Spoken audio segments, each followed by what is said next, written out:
Boses ng mamamayan, Gusto ko sana yung bilang estudyante. iba't ibang opinyon ng taong bayan. Ang gusto ko talagang Ating alamin sa Kalye Survey. Hindi ako naniniwala. Kasi kung ano kaya ng lalaki, kaya rin ng babae.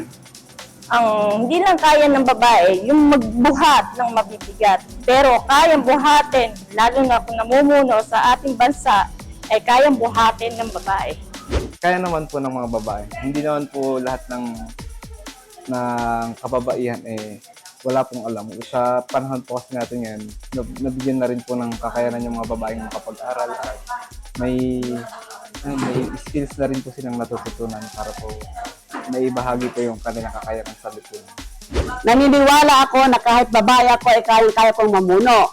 Dahil kung anong kakayahan ng babae ay ng lalaki, kakayahan din ng lalaki. Yun ang tinatawag natin na power to work, power to fight. O, di ba? O, bakit may mga leader tayo mga babae? O, may karoon tayo ng presidente na babae, may mga congresswoman na babae. So, kayang-kayang talaga. Kung ano gagawa ng lalaki, gagawin din ng babae. Para sa akin, kung ano kaya ng lalaki, kaya din ng naming mga babae. Kumbaga, anong use ng woman empowerment, diba? Kayang-kaya po kasi meron na po akong maging president like Cory and Gloria. Kaya isang patunay po na kaya po. Hindi po. Para sa akin, kayang mamuno ng isang babae.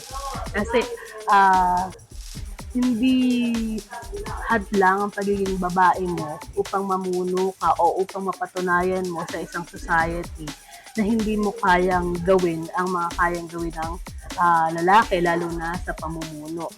Siyempre, ang babae, may mga kakayahan din yan. Halimbawa, yung mga naging Pangulo ng Pilipinas, Gloria, at si Madam Cory, di ba? May kakayahan ang babae na mamuno, lalo na sa ating bansang Pilipinas. Kaya naman bilang babae, kaya na kahit na kung anong kakayahan ng isang lalaki, ganun din naman, isa yun.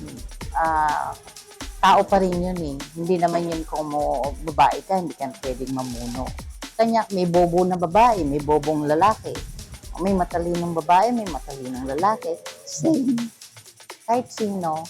Kaya. Kung anong kaya ng lalaki, kaya din ng babae, sir. Yung nagagawa nila, nagagawa din namin. Naniniwala kami na kung ano'y kaya ng lalaki, kaya din ng babae. Para po sa akin, ang babae kaya pong mamuno kasi wala naman na po tayo sa era na yung mga babae, taong bahay lang. Mas nasa era na po tayo na yung mga babae, mas empowered na po. Meron ng mga nakakapag-aral, may abogado, doktor. Meron na nga din pong mga namumuno, which means na yung mga babae po kaya talagang mamuno. Hindi lang po lalaki. Naniniwala po ako na kaya po talaga mamuno ng babae kasi hindi naman po nasusukat yung pagiging isang leader sa kasarian po ng tao. Naniniwala po ako na yung leader po is hindi lang po siya dapat masusukat sa gender, nasusukat po ito sa kakayahan po niya, yung capacity po niya bilang isang leader, tsaka po yung knowledge po niya when it comes to public service. Boses ng mamamayan, Gusto ko sana yung bilang estudyante. iba't ibang opinyon ng taong bayan. ang gusto ko talagang Ating alamin sa Kalye Survey.